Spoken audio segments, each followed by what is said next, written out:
Hi Aquarius! Kumusta po kayong lahat? Okay, so yan Aquarius, maraming salamat po sa walang sawang pagsubaybay sa ating pong mga reading. And kung ikaw ay bago pa lang sa ating channel, mag-subscribe na po kayo. Then, i-click mo na rin yung ating notification bell para lagi kang updated sa ating mga bagong upload, okay? So, Aquarius, sa mga interested pala sa ating private reading, nasa description box below lang po yung link ng aking Facebook. Message nyo lang ako. Then, pwede nyo rin ako guys i-follow sa aking Facebook page. Nag-upload po ako dyan guys ng um, short love reading. Yes, sa mga interested lang naman guys, no? Okay, so tignan natin Aquarius, Sun, Moon, Rising, and Venus sign.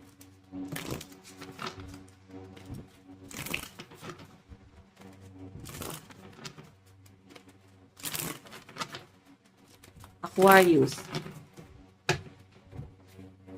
Aquarius.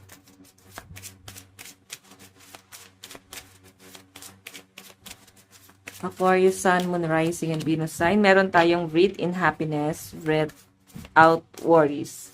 Ayan sabi dito, hinga. Parang hail, exhale. Diba, hail. Iipunin mo lahat ng masasakit, lahat ng mga magbibigat, saka mo i-exhale, saka mo ibuga palayo, bitawan mo na yan. Ganun lang yun, guys. Okay, so hail, exhale, hail, exhale, kumbaga, parang meditation. Kung makakatulong sa inyo, Aquarius, yung meditation. Nakikita ko yung pressure, nakikita ko yung bigat sa mga nararamdaman ni Aquarius. Pero, hindi ka nagsisisi dun sa mga desisyon mo. Kung may mga, parang pinapakita kasi sa akin dito, kung may tama kang nagawang desisyon sa buhay mo, mas nakikita ko siya, Aquarius na parang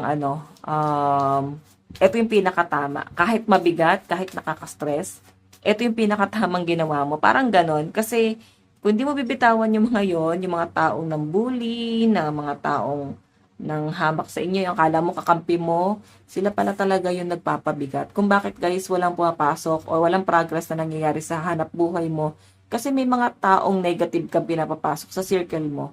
So, sila yung parang mga nag-evil eye. Kaya pipiliin mo na lang din talaga yung mga kaibigan mo, guys, eh. Okay? Tignan natin.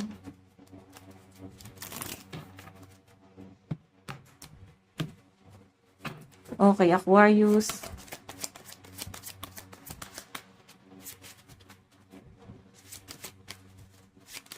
Aquarius, Sun, Moon, Rising, and Venus sign. Oops.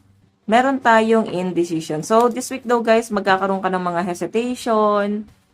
Possible na parang, mga desisyon na tama ba to?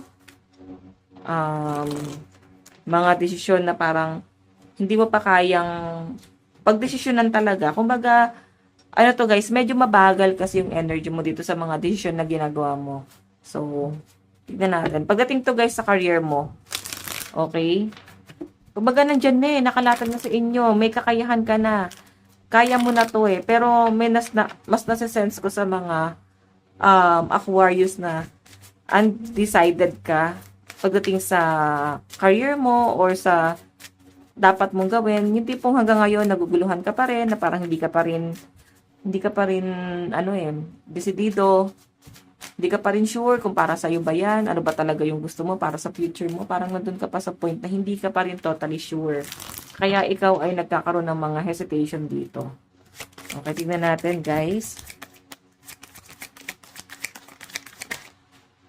Meron tayong, especially guys, kung may nagpipigil sa inyo, family member, or pwedeng karelasyon, pwedeng anak mo, kung ikaw ay nagpaplano mag-travel abroad, hindi ka makapag-decide kung ipo-pursue mo yan. Kasi pwede may nagpipigil sa inyo, guys.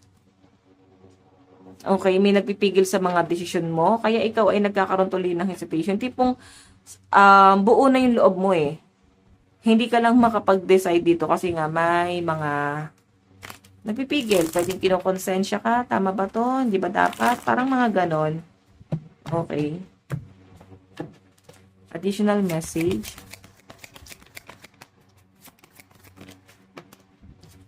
Meron tayong Apprentice of Clouds, Ambition. Diba? Pagdating to guys sa mga ambition mo, yung mga nilook forward mo, klaro sa isip mo kung ano yung gusto mong gawin. Yun nga lang guys, hindi naman sa napapangunahan ng takot. Siguro, tinatanong mo lang yung sarili mo, sure ka na ba talaga dito? Dapat ba? Parang ganun yung nasa-sense ko dyan eh. Okay, hindi ka napapangunahan ng takot kasi alam mo naman talaga yung gagawin mo. Hindi ka lang guys, desidido pa. Okay? Why not, 'di ba? Bakit hindi mo i-try? Baka naman, baka may mangyari, baka may magandang kahinatnan. Tingnan natin, additional message.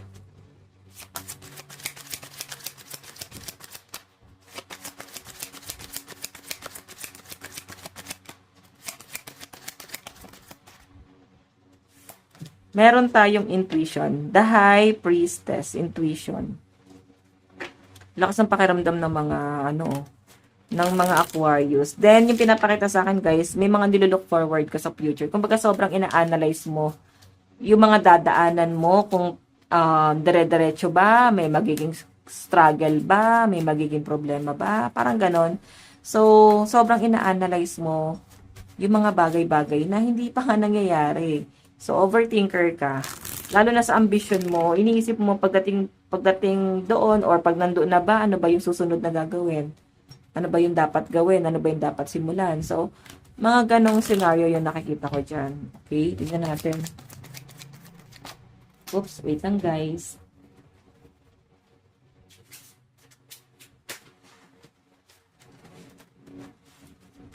Meron tayong dahang 1. So, nagiging komplikado siya sa inyo guys, yung mga magugulong plano mo. Ang dami mo kasing gustong simulan. Dahil mo gustong gawin. Pero, ang nangyayari kasi dyan, guys, nagiging conflict siya kasi hindi mo nire-release tong worry mo. I-release mo to, then sumugal ka. Maganda naman daw yung kahihinatnan. So, siguro iba sa inyo, guys, marami kang option din. Kaya nagkakaroon ka ng hesitation dito kasi ano ba pipiliin mo sa dami ng opportunity dumarating? Tignan natin. Meron tayong walk away. So, ayan. May nakikita ko, guys, pwedeng, i-enhance mo din ang inyong, parang mag-gym ba kayo? Magpapalakas ba kayo? Meron kayong binabago or babaguhin sa inyong physical appearance na parang, desidido ka na dito sa gusto mong simulan. Sa malinaw na pinapakita sa akin dito, Aquarius. Tignan po natin ang inyong advice. So, ayan, paplanuhin to, parang, sisimulan na rin siya, guys. Again. Advice, meron tayong distant thunder, clear the air. So, tignan mo naman, yung problema kasi sa mga Aquarius, nandito ka na sa safe zone mo eh. Nandito ka na sa tahimik, payapang buhay, pero nilook forward mo pa rin yung mga problema. Sabihin, kaya madalas nadadamay ka sa problema ng iba kasi pinupuntahan mo pa. Kumbaga, nakikialam, may second opinion ka pa dyan sa bagay na yan. So, nadadamay ka sa gulo ng iba. So, dito ka na lang sa kampante. Or baka yung iba kasi sa inyo guys, may sumbat ka naririnig. Kaya, di ba sa halip na wala ka dapat obligasyon doon is may naririnig ka. Kaya ikaw ay natitrigger na tumulong. Parang gano'n, natitrigger na makialam. Na dapat, di naman dapat eh. So, parang gano'n, Aquarius. So, by the way, Aquarius, ito lang po ang inyong reading. Maraming salamat po. God bless and love you all. Bye-bye po.